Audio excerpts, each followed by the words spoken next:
مولانا فضل الرحمان صاحب کے حوالے سے اگر بات کی جائے تو پی ڈی ایم کو جو اس وقت ہیڈ کر رہے ہیں اور لے کر چل رہے ہیں وہ مولانا فضل الرحمان صاحب ہے. بہت سے لوگوں کا یہ ماننا ہے کہ اس وقت پارٹی کے اندر ان کی بقا کے حوالے سے, ان کی ایگزسٹنس کے حوالے سے بھی بہت سے سوال جو ہیں وہ سامنے آ رہے ہیں اور لوگ ان کی جو طریقہ سیاست ہے اس پہ سوال اٹھا رہے ہیں. خیر, اس کے ساتھ ساتھ اگر جو بات ہمارے سامنے آتی ہے, اگر مولانا صاحب کا جو سیاست ہے یا ان کا سیاست کا طریقہ ہے اس کے اوپر اتنے سوالیہ نشان اٹھائے جا رہے ہیں, تو جو پی ڈی ایم کا فیوچر ہے وہ کیا ہوگا؟ اور اس کے ساتھ ساتھ ہم ایک اور جو ٹویٹ تھی جو سلیم صافی صاحب نے کی تھی, انہوں نے کہا تھا کہ پی ڈی ایم جو ہے اسے سب سے زیادہ جو ہوشیار رہنا چاہیے وہ پیپلز پارٹی سے رہنا چاہیے. آخر انہوں نے اس طرح کی بات کیوں کی ہے صدیق ساجد صاحب؟ ایسا کیا ہے؟ کیا پیپلز پارٹی وہ کہتے ہیں نا وکٹ کے دونوں طرف کھیل رہی ہے, ایسا کچھ ہے؟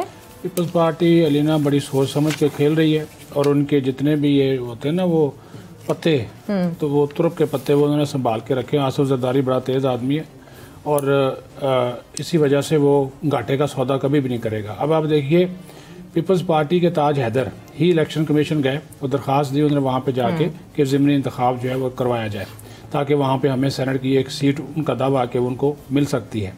تو اس وجہ سے وہ آگے, اگر وہ بائیکاٹ کرنا چاہتے, بائیکاٹ وہ الیکشن کو ویسے کرتے بھی نہیں ہیں. ابھی بھی وہ اس چیز کے اوپر, کل جو اسٹیئرنگ کمیٹی کا اجلاس ہوا ہے اس میں انہوں نے 2 ٹوک موقف اختیار کیا. شہری رحمان وہاں پہ موجود تھی. باقی نون لیگ کا موقف تھا کہ ہمیں جانا ہی نہیں چاہیے, ضمنی انتخاب میں حصہ لینا ہی نہیں چاہیے. پیپلز پارٹی نے کہا جی ہم بائیکاٹ نہیں کریں گے, 2 ٹوک الفاظ میں انہوں نے کہا. اس کے بعد انہوں نے وہ ہوتا نا گونگوں سے مٹی جھاڑنے کے لیے کہا جی اب ہم فیصلہ سربراہی اجلاس میں کریں گے, اس کا فیصلہ وہ کریں گے. تو وہ پیپلز پارٹی کسی صورت نہیں جائے گی. دوسرا, ایک اہم میٹنگ, مذاکرات وہ ہو رہے ہیں, چل رہے ہیں, بات چیت ہو رہی ہے. پیپلز پارٹی کی اور مقتدر اداروں کی بات چیت ہو رہی ہے. بلاول کی ہوئی ہے, وہاں بلاول ہوئی ہے, بلاول کی بھی ہوئی ہے, آصف زرداری کی بھی ہوئی ہے. دوسرا, رانا صاحب کی بات سے مکمل اتفاق کرتا ہوں. رات میری ایک بڑے سینئر وزیر سے جو ہے وہ ملاقات ہوئی, انہوں نے بھی یہی موقف اختیار کیا. انہوں نے کہا جی میں لکھ کر دینے کو تیار ہوں کہ P D M senate election لڑے گی, کبھی بائیکاٹ نہیں کرے گی, اور اگر انہوں نے استعفے دیے بھی تو سینٹ الیکشن کے بعد دیں گے, اس سے پہلے یہ استعفے نہیں دیں گے. اور ان کی بات میں وزن بھی تھا, کیونکہ وہ کہہ رہے تھے کہ آنے والے دنوں میں آپ دیکھیں گے ان کے اندر اور ٹوٹ پھوٹ ہوگی. پیپلز پارٹی ایک 2 ٹوک موقف اختیار اور کر چکے ہیں.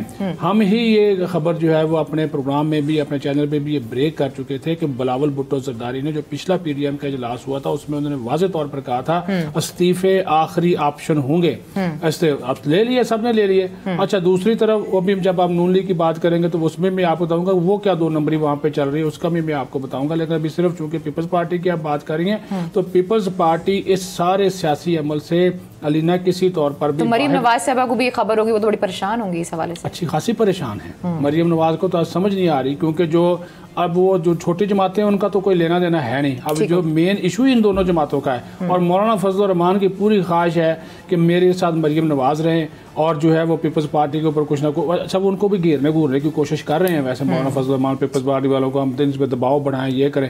وہ لانگ مارچ کے بھی حق میں ہیں, وہ استعفوں کے بھی حق میں پیپلز پارٹی والے, لیکن وہ کہہ رہے ہیں جی اس کا جب وقت آئے گا تب ہم جو ہے وہ استعمال کریں گے. اب مجھے ایک بات بتائیے, 48 نشستوں پہ انتخاب ہونے, کیونکہ فاٹا تو شامل ہو گیا نا ادھر خیبر پختونخوا میں, تو ابھی ان کے 8 سیٹیں ہوتی تو 4 سیٹیں ان کی نکل جائیں گی. تو 48 نشستوں پہ انتخاب ہوں گے.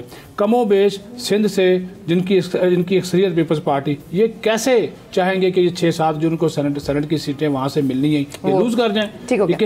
کیسے یہ اس چیز کو کریں گے؟ اسی طرح مسلم لیگ نون کے اندر بھی ایک یہی رائے ہے, 170 کے قریب ان کے ایم پی ایز ہیں پنجاب میں, وہاں پہ انہوں نے امید لگا رکھی ہے کہ 11 میں سے ہمیں 4-5 سیٹیں مل جائیں گی. تو وہ کیسے وہ لوز کرنا چاہیں گے؟ وہ اچھا, آخری بات, ہاں بس پیپلز پارٹی والوں نے تو امیدواروں سے نام بھی مانگ لیے ہیں, ضمنی انتخاب کے لیے بھی مانگ لیے ہیں اور سینٹ کے لیے بھی مانگ لیے ہیں. اچھا, اس کا مطلب یہ ہے کہ پیپلز پارٹی کو جس طرف اشارہ کر رہے ہیں صدیق ساجد صاحب کے بیک ڈور جو ہے وہ بات چیت ہو رہی ہے, اور شاید جو ہے اس کو جو لیڈ کر رہے ہیں وہ, بلکہ یقینی سی بات ہے, لیڈ کر رہے ہیں بلاول بھٹو زرداری صاحب.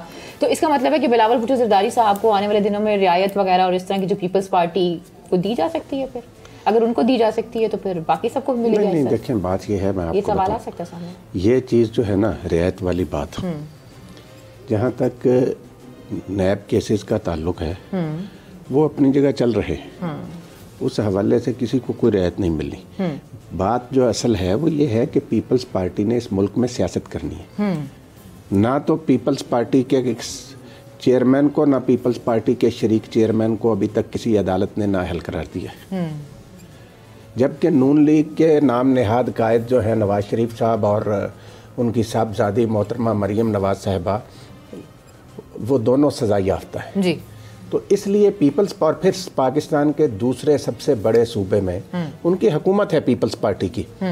وہ جیسے مرضی جذبات سے کھیلتے رہیں, وہ مسلم لیگ نون کے جذبات سے کھیلتے ہیں. اب وہ بلاول بھٹو صاحب جو ہے نا وہ بڑے سیانے ہو گئے ہیں, یہ سمجھتے تھے کہ وہ بچہ ہے لیکن وہ اب ان کو کھلا رہے ہیں. نون لیگ کے سارے لیڈروں کو نا بلاول صاحب یوں ایسے ایسے انگلی گھما کے کھلا رہے ہیں, ان کے جذبات سے کھیل رہے ہیں. سندھ حکومت بھی قربان کر دیں گے, یہ کر دیں گے, وہ کر دیں گے. بات جو صدیق ساجد ابھی کر رہے تھے نا کہ وہ کہتے ہیں لانگ مارچ بھی کریں گے, استعفے بھی دیں گے, لیکن ابھی ٹائم نہیں. وہ ٹائم جو ہے نا 2023 تک ایسے ہی چلائیں گے. نون لیگ جو ہے ان کو اپنے ارکان پر اعتماد نہیں, ٹھیک ہو گیا. صرف نواز شریف اور ان کی صاحبزادی اور چند ایسے لوگ جن کا عوام سے کوئی تعلق نہیں, اور وہ مشیر ہیں محترمہ مریم نواز صاحبہ کے, جن کا مسلم لیگ سے کوئی تعلق نہیں, وہ مشیر ہیں مریم نواز صاحبہ کے. وہ چاہتے ہیں کہ یہ استعفوں والی سیاست کی جائے, لیکن مسلم لیگ نون کے ارکان پنجاب اسمبلی اور ارکان قومی اسمبلی کی اکثریت جو ہے وہ یہ استعفوں والے آپشن پہ, یہ تو ایک ٹوپی ڈرامہ ہے. استعفیٰ دینا ہے نا, وہ مولانا جلیل شرک پوری نے دیا نا اسپیکر پنجاب اسمبلی کو استعفیٰ.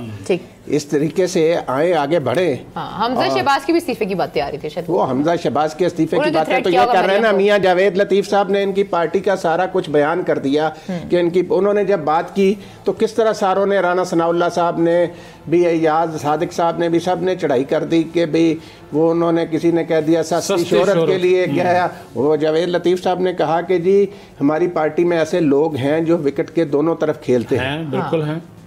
تو جب پارٹی میں یہ صورتحال ہو تو اس کے بعد آپ دیکھیں, یہ میں آپ کو بتاؤں ان کی تاریخ بڑی تابناک ہے مسلم لیگ نون کی. یہ میں آپ کو آنکھوں دیکھا حال بتا رہا ہوں کہ جب نواز شریف صاحب کو کی گورنمنٹ برطرف کی غلام اسحاق خان نے, ٹھیک ہے, 93 میں, تو پنجاب میں جناب غلام حیدر وائی مرحوم مسلم لیگ نون کے وزیر اعلیٰ تھے. تو میاں منظور وٹو صاحب اس وقت پنجاب اسمبلی کے سپیکر تھے. میاں منظور وٹو صاحب نے مجھے فون کیا اور کہنے لگے کہ میں گھر پہنچ رہا ہوں تھوڑی دیر تک, تو آپ میرے گھر آ جائیں. لیکن میں شام کو ان کے گھر پہنچا. جب رات ہوتے ہوتے نا وہاں نون لیگ کے ارکان اسمبلی کا تانتا بندنا شروع ہو گیا. یہ بات ہو گئی شروع کہ اگلے یہ پنجاب اسمبلی نہیں ٹوٹے گی اور میاں منظور وٹو چیف منسٹر پنجاب ہوں گے. پھر مسلم لیگ نون کے ارکان پنجاب اسمبلی نے اپنے ہی وزیر اعلیٰ جناب غلام حیدر وائن کے خلاف تحریک عدم اعتماد منظور کی, اور مسلم لیگ نون کے ارکان صوبائی اسمبلی نے ہی جناب منظور وٹو صاحب کو وزیر اعلیٰ منتخب کیا. تو آپ دیکھیں گے آنے والے دنوں میں یہ استعفیٰ دینے کے بسم اللہ تو کریں نا, آگے چلیں تو صحیح تھوڑا سا. پھر یہی نون لیگ کے ارکان پنجاب اسمبلی جو ہیں وہ سینٹ میں اپنے کینڈیڈیٹ لے کر سامنے نہ آئے تو آپ مجھے کہیں. لیڈر فرنٹ سے لیڈ کرتا ہے نا, تو نون لیگ کا اس وقت جو پریزیڈنٹ ہے, جو اپوزیشن لیڈر ہے قومی اسمبلی میں, قائد حزب اختلاف شہباز شریف, ابھی تک انہوں نے استعفیٰ نہیں دیا. ٹھیک ہو گیا, کہا گیا حمزہ کے ذریعے بھی بات پھیلائی نا انہوں نے, خبر تو دی نا, خبر حمزہ نے تو پارٹی کے اندر استعفیٰ دے دیا. اس استعفے کی کوئی علینا اہمیت ہے ہی نہیں. اب انہوں نے کیا کہا, میں روز پوچھتا ہوں مریم اورنگزیب صاحبہ سے ترجمان سے کہ کتنے استعفے ہو گئے, نہیں بتا رہے. رانا صاحب والی بات ٹھیک ہے, اگر جس دن اگر استعفیٰ اس نے دیا ہوتا نا شہباز شریف نے, ٹھیک ہو گیا, پارٹی کو ہی دیا ہوتا یا سینٹرل سیکریٹریٹ میں جمع کرایا ہوتا تو اتنا شور مچانا تھا اور یہ ہے وہ ہے فلاں ہے. انہوں نے ابھی تک نہیں دیا. میں نہیں کہتا کہ وہ آنے والے دنوں میں نہیں دیں گے, وہ بھی اگر دیں گے تو وہ پارٹی سے. سبسکرائب کریں اور بیل دبائیں تاکہ کوئی خبر رہ نہ جائے.